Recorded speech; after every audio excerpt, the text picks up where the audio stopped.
Segunda de Pedro 2, 1, 6. Vamos a leer, les invito a leer, pero también a escuchar el audio de este capítulo 2 que hemos denominado El auge y la caída de los falsos maestros, parte 1. Me place una vez más darles la más cordial bienvenida a este tiempo donde compartimos la lectura de la Biblia. Lo estamos haciendo en el Nuevo Testamento. Nuestra cita bíblica está en la segunda epístola de Pedro. Hoy leeremos a partir del capítulo 2. Si usted está buscando, la segunda epístola de Pedro está casi al final del Nuevo Testamento, capítulo 2 de esta segunda epístola. Dice así la palabra de Dios. Pero hubo también falsos profetas entre el pueblo, como habrá entre vosotros falsos maestros que introducirán encubiertamente herejías destructoras. Y aún negarán al Señor que los rescató, atrayendo sobre sí mismos destrucción repentina. Y muchos seguirán sus disoluciones, por causa de los cuales el camino de la verdad será blasfemado. Y por avaricia harán mercadería de vosotros con palabras fingidas. Sobre los tales, ya de largo tiempo la condenación no se tarda, y su perdición no se duerme. Porque si Dios no perdonó a los ángeles que pecaron, sino que arrojándolos al infierno los entregó a prisiones de oscuridad para ser reservados al juicio, y si no perdonó al mundo antiguo, sino que guardó a Noé, pregonero de justicia, con otras 7 personas, trayendo el diluvio sobre el mundo de los impíos, y si condenó por destrucción a las ciudades de Sodoma y de Gomorra, reduciéndolas a ceniza y poniéndolas de ejemplo a los que habían de vivir impíamente. Hasta aquí el versículo 1 al 6 del capítulo 2. Antes de comenzar vamos a pedir a nuestro amigo pastor Gustavo que esté orando para iniciar el estudio de esta noche. Muy bien, amada iglesia, oremos al Señor. Amado Padre Santo, gracias por esta bendición que tenemos los días viernes, de aprender más y más de tu bendita palabra. Que Santo Espíritu, Señor, tome el control absoluto de esta reunión y bendiga, Señor, al profesor de esta noche, Señor, en el estudio. Gracias. Amén, muchas gracias. Hemos leído los versículos 1 al 6, pero en este momento vamos a leer el 1 de segunda de Pedro 2. Dice: pero hubo también falsos profetas entre el pueblo, como habrá entre vosotros falsos maestros que introducirán encubiertamente herejías destructoras y aún negarán al Señor que los rescató, atrayendo sobre sí mismo destrucción repentina. Hermanos, el apóstol Pedro nos dice, nos alerta, nos llama la atención que debemos estar atentos, velando a los falsos profetas y maestros, no solo fuera de la iglesia. Sabemos que los santos hombres de Dios que hablaron y fueron inspirados por el Espíritu Santo, los falsos maestros trabajan en secreto. No es que sus enseñanzas sean secretas, sino su naturaleza engañosa. Los falsos profetas no tienen un cartel que se dice que lo son. Aquí estoy. Sus características de los profetas y maestros falsos son las siguientes, y es lo que vamos a ver en este correr del capítulo. Primero, se infiltran en la iglesia. Segundo, vienen en secreto. Tercero, niegan la obra de Jesús. Cuarto, blasfeman contra la verdad. Quinto, son codiciosos. Sexto, usan palabras que suenan muy cerca de la verdad. Séptimo, siguen los deseos de la carne. Octavo, son presuntuosos y obstinados. Noveno, no quieren estar bajo ninguna autoridad. Décimo, por fuera muestran paz, pero por dentro son como bestias indomables. 11, hablan más mal que bien. 12, son ignorantes. 13, les encanta engañar a los demás. 14, están llenos de adulterio.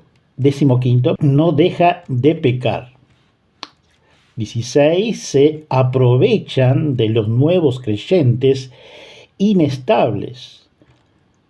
17, dicen mentiras intencionalmente. Buscan obtener ganancias monetarias deshonestas, como punto 18. 19, hablan mucho pero no dicen nada. 20, hacen promesas grandiosas pero nunca las cumplen. 21, usan pensamientos seductores para provocar la atención de sus audiencias. 22, hacen promesas que no pueden cumplir. Esto es lo que vimos y lo que son y lo que vamos a ver hasta el versículo 19. He aquí, yo os envío como oveja en medio de lobos. Sed pues prudentes como serpiente y sencillo como paloma, dice Mateo 10:16. Y he aquí, yo os envío como cordero en medio de lobos. Una vez más, nos advierte Lucas en el versículo 3 del capítulo 10. El que surgiera falsos profetas en la iglesia era algo que se podía esperar porque en todas las generaciones había y ha habido falsos profetas en Israel responsables de haber descarriado al pueblo de Dios y de que vinieran desastrando a la nación. Vale la pena estudiar la historia de los falsos profetas en el Antiguo Testamento porque sus características recurrían otra vez en tiempo de Pedro, el apóstol, y siguen recurriendo todavía hoy en día. Primero, los falsos profetas estaban más interesados en hacer populares en decir la verdad.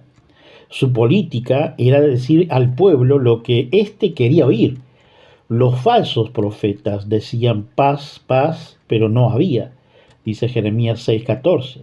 Venían visiones de paz cuando el Señor Dios decía que no había paz, Ezequiel 13:16. En los días de Josafat, Sedequías, el falso profeta, se puso sus cuernos de hierro y dijo que Israel acornearía a los sirios quitándolos del medio como él lo hacía gráficamente.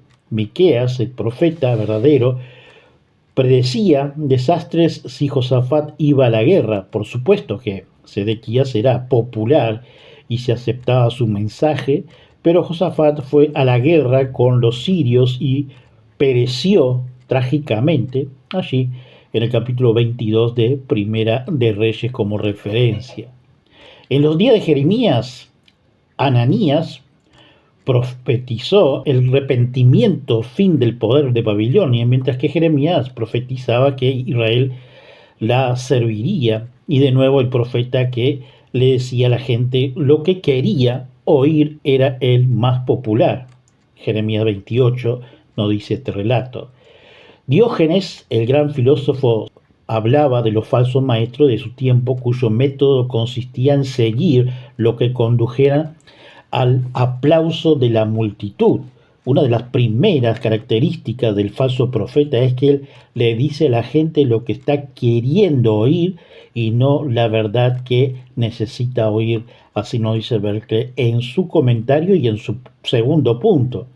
Los falsos profetas iban tras la ganancia personal. Justamente habíamos enumerado. Como dijo Miqueas, sus sacerdotes enseñan por precio, sus profetas adivinan por dinero. Miqueas 3:11. Enseñan por ganancia deshonesta, Tito, e identifican la bondad con la ganancia convertida en religión en un negocio sucio. ¿Acaso no vemos así también? 1 Timoteo 6:5. Podemos ver a estos explotadores de la obra de la iglesia primitiva en la didaj de la enseñanza de los 12 apóstoles, que es lo que podríamos llamar el primer reglamento de la iglesia. Se establece que el profeta que pidió dinero o que le ponga la mesa es un falso profeta, traficante de Cristo. Llama a los tales la tidaj. El falso profeta es un tipo de codicia que ve en la persona presas que pueden explotar para sus propios fines, así nos dice Berkeley. Tercero, los falsos profetas eran disolutos en su vida personal. Isaías escribe: el sacerdote y el profeta erraron por la sidra, fueron trastornados por el vino. Isaías 28:7. Jeremías dice: en los profetas de Jerusalén he visto cosas terribles. Cometen adulterio, andan con mentiras y falsedades las manos de los malos. Hacen errar a mi pueblo con sus mentiras y con sus lisonjas. Jeremías 23, del 14 al 32. Lo que hemos leído fue simplemente un resumen. El falso profeta es en sí mismo una seducción al mal en vez de una inspiración al bien, nos dice Berkeley. Y pasamos al punto 4. El falso profeta era sobre todo un hombre que apartaba a las personas más y más de Dios en lugar de acercarlas a Él y a la fe. El profeta que invita al pueblo a ir tras dioses ajenos debe ser destruido sin piedad. Deuteronomios 13, 1, 5 y 18 al 20 como referencia. El falso profeta se lleva a la gente en una dirección errónea. Estas eran las características de los falsos profetas en la antigüedad y en los días de Pedro, y continúan siendo sus características, así nos dice Berkeley. En estos versículos el apóstol Pedro tiene algunas cosas que decir acerca de estos falsos profetas. Introducen insinuaciones, herejías y destructivas en su punto 1. La palabra griega para herejía es airesis. Viene del verbo aireistai, que quiere decir escoger, y fue en su origen una palabra perfectamente respetable. Quería decir sencillamente una línea de fe y acción que una persona había escogido para sí. En el Nuevo Testamento se mencionan las aireseis de los saduceos, los fariseos y los nazareos. Hechos 5:17 y 15:5 y 24:5 como referencia de las herejías de saduceos, los fariseos y los nazarenos. Se podía hablar perfectamente de las airesis de Platón sin querer decir por ello nada más que lo que pensaba los platonistas. Era perfectamente posible hablar de un grupo de médicos que practicaban un cierto método de tratamiento como una herejía, pero esta palabra cambió por muy pronto sentido en la iglesia cristiana. En el pensamiento del apóstol Pablo, las herejías y los cismas iban junto como cosas condenables, en 1 Corintios 11:18 como referencia. La herejía o airesis son parte de las obras de la carne. Al hereje hay que advertirle y aún darle una segunda oportunidad, pero luego rechazarlo, así dice Tito 3:10 como referencia. ¿Por qué este cambio? La razón es que antes de la venida de Jesús, que es el camino, la verdad y la vida, no había tal cosa como una verdad definitiva y dado por Dios. A uno se le presentaba un número de alternativas, cada una de las cuales se era perfectamente libre para escoger y creer. Pero con la venida de Jesús vino la verdad de Dios a la humanidad, que la puede aceptar o rechazar. Un hereje entonces llegó a ser una persona que creía lo que ella quería creer en vez de aceptar la verdad de Dios que debería creer. Lo que estaba sucediendo en el caso de los lectores del apóstol Pedro era que algunos autodesignados profetas estaban persuadiendo insidiosamente a la gente a creer lo que ellos querían que fuera verdad, más bien que lo que Dios ha revelado como verdad. No se presentaban como enemigos del cristianismo, lejos de ellos, se presentaban como los mejores exponentes del pensamiento cristiano, y era así como gradual y sutilezamente seducían a la gente apartándola de la verdad de Dios y llevándolo a las opiniones privadas de otros, que se lo es la herejía. ¿Acaso no parece hoy así? Cantidad de predicadores o maestros falsos. Así nos dice Berkeley. Segundo, estas personas negaban al Señor que los habían comprado. esta idea de que Cristo se comprara personas para sí mismo, se extiende por todo el Nuevo Testamento. Viene su propia palabra de que había venido para dar su vida en rescate por muchos, Marcos 10:45. La idea es que esas personas eran esclavas del pecado y Jesús la compró para sí al precio de su vida para ser libres. Por precio fuiste comprado, dice el apóstol Pablo, 1 Corintios 7:23. Cristo nos redimió, nos compró de la maldición de la ley. Gálatas 3:13 nos dice Berkeley en este pensamiento del comentario. En el nuevo cántico de Apocalipsis, la multitud del cielo dice que Jesucristo los compró con su sangre de todo linaje, lengua, pueblo y nación, allí en Apocalipsis 5:9. Está claro que esto quiere decir dos cosas. Quiere decir que el cristiano, por derecho, pertenece absolutamente a Cristo. Y quiere decir que una vida que costó tanto no se puede malgastar en el pecado o en las cosas sin valor. Los herejes de la carta del apóstol Pedro estaban negando al Señor que le había comprado. Eso puede querer decir que estaban diciendo que no conocían a Cristo, y pueden querer decir que estaban negando su autoridad, pero no es tan sencillo. Se podría decir que no es tan honrado. Hemos visto que esas personas pretendían ser cristianos, pretendían ser los cristianos más sabios y avanzados. Tomemos una analogía humana. Supongamos que un hombre dice que ama a su mujer y sin embargo le es continuamente infiel. Con sus acciones de infidelidad niega de él, miente a su palabra de amor. Supongamos que un hombre proclama tener una amistad eterna con otro y sin embargo le es desleal sistemáticamente.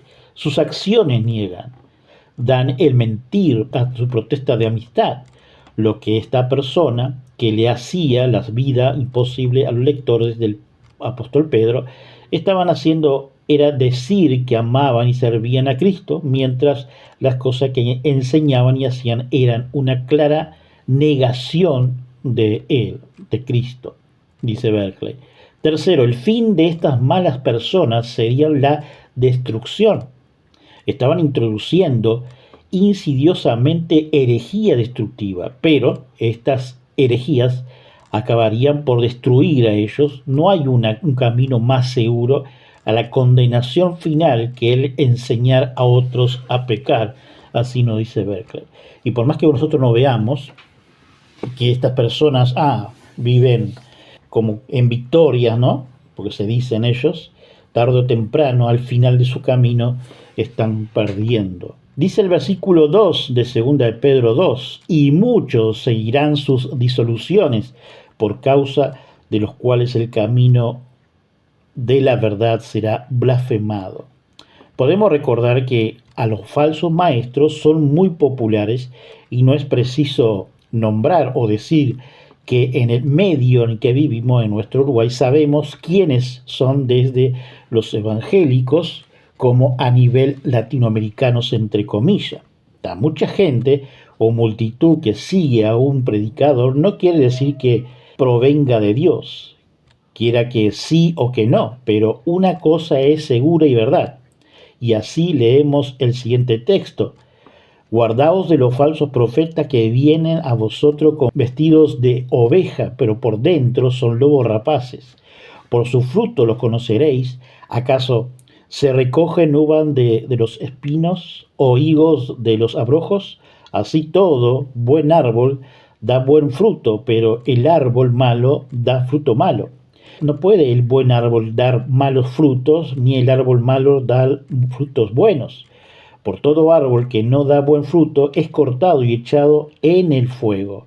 Así que por sus frutos los conoceréis. Así nos dice Mateo 7:15 al 20 como referencia al texto del versículo 2 de 2 de Pedro 2.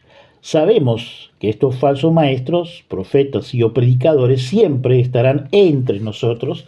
Lo que más preocupante es quién los siguen, y son muchos. Pero oramos para que en el Espíritu de obre en ello y que su mente sea despiertos por Cristo en su tiempo. No nos olvidemos que estos falsos maestros, profetas o predicadores blasfeman lo que van en el camino de verdad, deshonrando el nombre de nuestro Dios. Verso 3.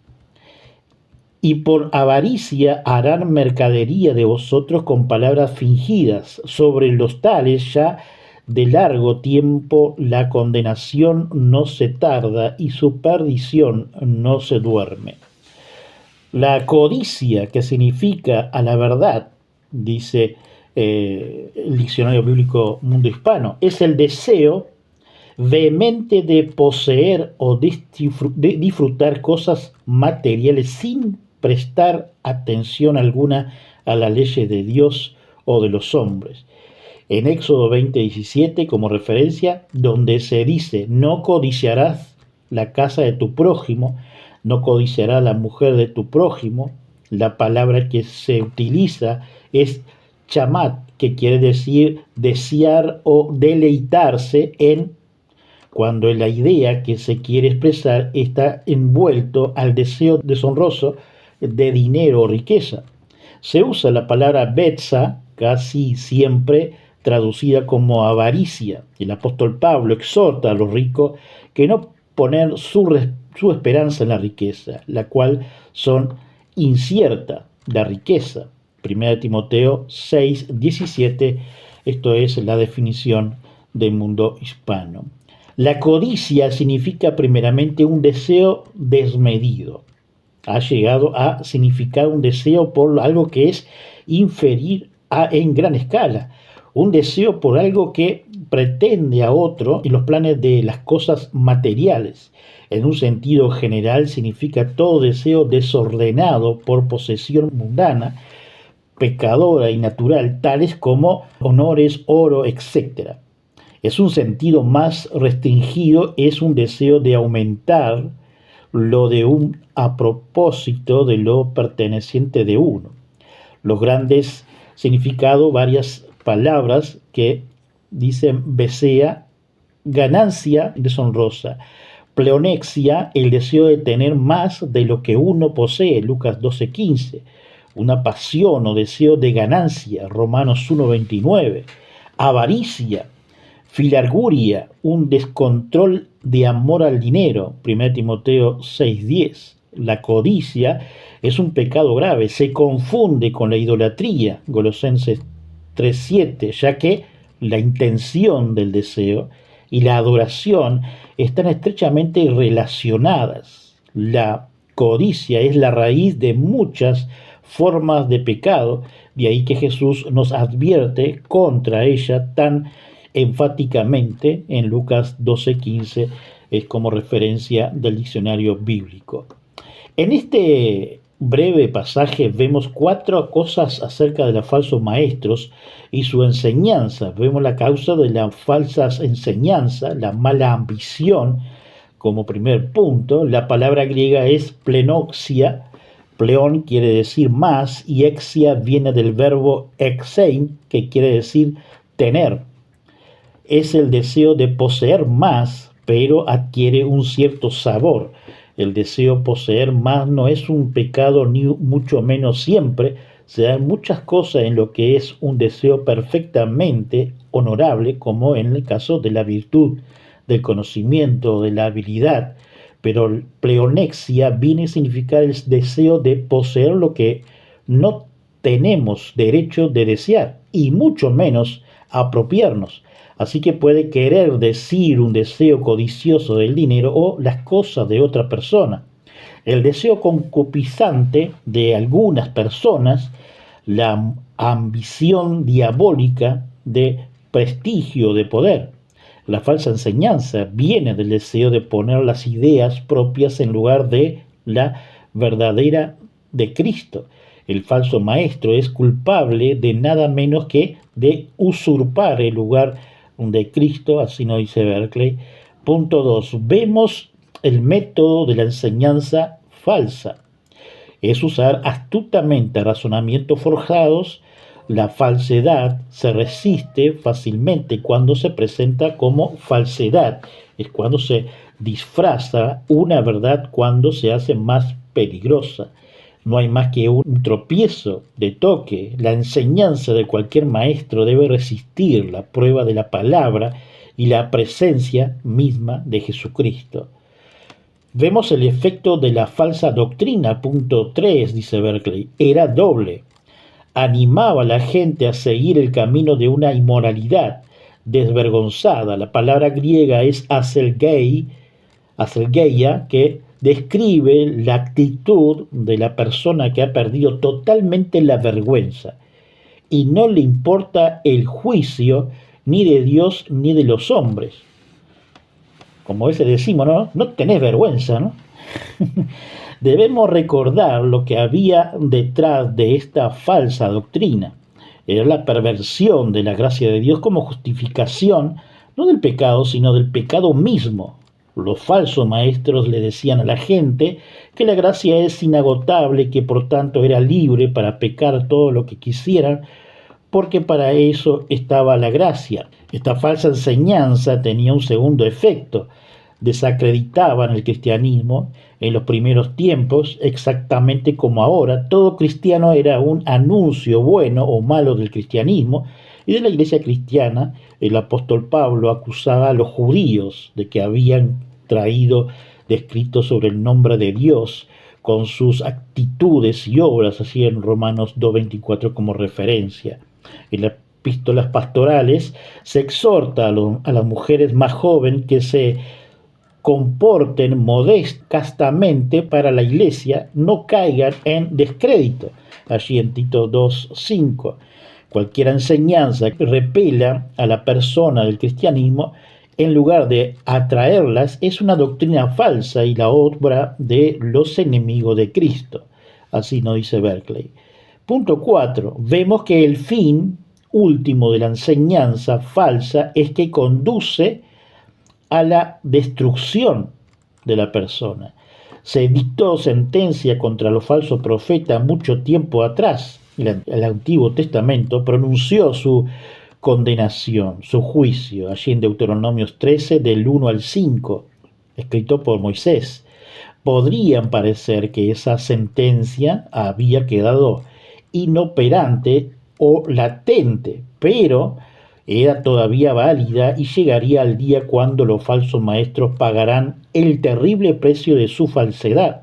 Nadie guía a otro por el camino de error, escapará a su propio juicio, dice Berkeley. Ahora leemos versículos desde el 4 al 6 del capítulo 2 de Segunda de Pedro. Dice, porque si Dios no perdonó a los ángeles que pecaron, sino que arrojándolos al infierno los entregó a prisión de oscuridad para ser reservado al juicio, y si no perdonó al mundo antiguo, sino que guardó a Noé, pregonero de justicia, con otras 7 personas, trayendo el diluvio sobre el mundo de los impíos, y si condenó por destrucción a las ciudades de Sodoma y Gomorra, reduciéndoles a ceniza y poniéndolas de ejemplo a los que habían de vivir impiamente. Dios Padre ya juzgó a los ángeles malvados, encarcelados y encadenados en la profundidad de la oscuridad.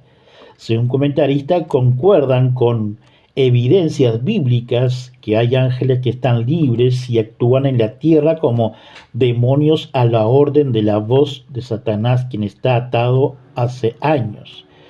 Debemos aclarar 2 cosas. A, los ángeles cayeron por rebeldía contra Dios. B, pecaron contra Dios.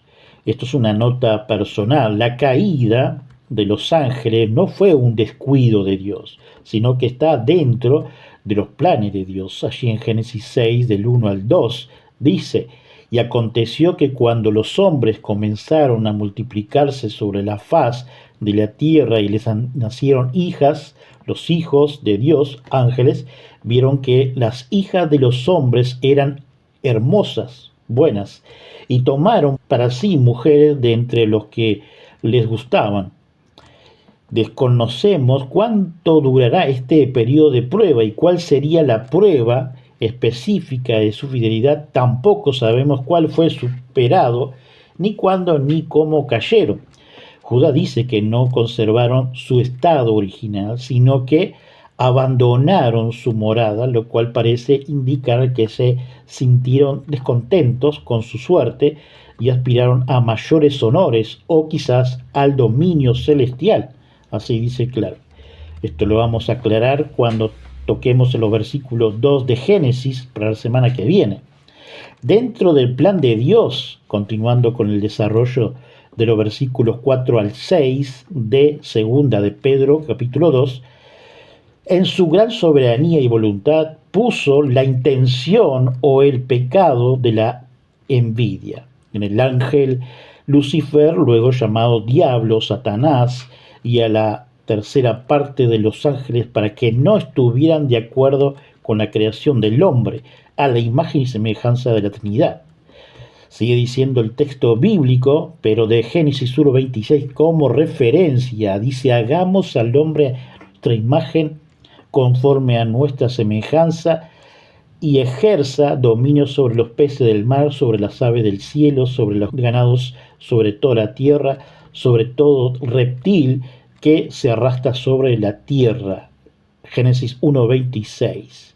Para esta rebeldía ellos fueron echados de la presencia de Dios, y dice: su cola arrastró la tercera parte de la estrella del cielo y las arrojó sobre la tierra.